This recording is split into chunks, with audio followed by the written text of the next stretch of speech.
আসসালামু আলাইকুম ওয়া রাহমাতুল্লাহি ওয়া বারাকাতুহু। সম্মানিত প্রিয় বন্ধুগণ, আজকে খুবই একটি গুরুত্বপূর্ণ বিষয় নিয়ে উপস্থিত হইলাম। সেই বিষয়টি হলো তাদের পেনিস একেবারেই দাঁড়ায় না, কোনোভাবেই শক্ত হয় না।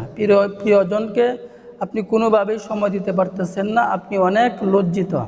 আজকে আমি এমন একটি খাবারের কথা বলবো, এমন একটি ফলের বীজের কথা বলবো।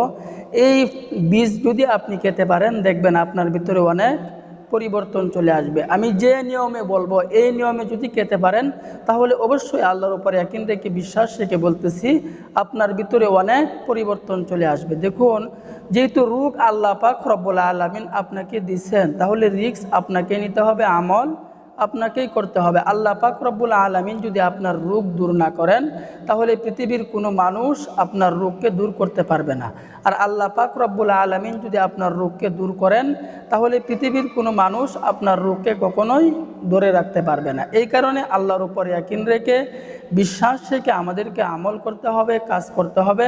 আল্লাহর উপর ইয়াকিন রেখে বিশ্বাস রেখে যদি আমরা আমল করি, তাহলে অবশ্যই আল্লাহ পাক রব্বুল আলামিন আমাদেরকে কখনোই হতাশ করবেন না। কারণ আল্লাহ পাক রব্বুল আলামিনের রহমত অতি নিকটে, অতি দ্রুত আসে। এই কারণে আল্লাহ পাকের কাছে আমাদের রোগ সম্পর্কে চাইতেও হবে। যদি চাই, তাহলে আল্লাহ পাক আমাদেরকে খালি হাতে ফেরাবেন না।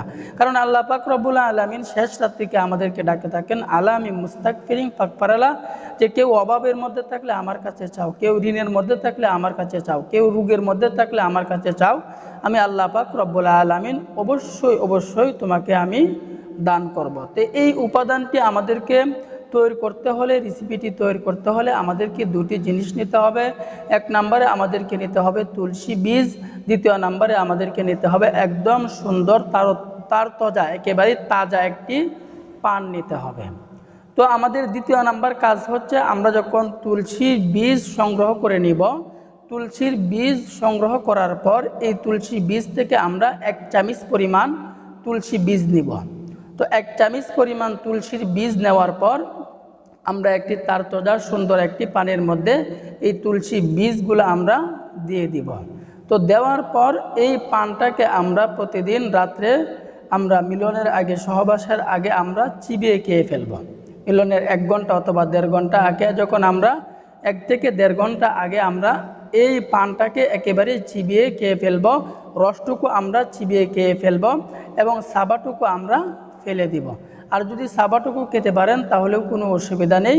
এই কারণে আমরা রসটুকু খেয়ে ফেলব, সাবাটুকু আপনি ফেলে দিবেন।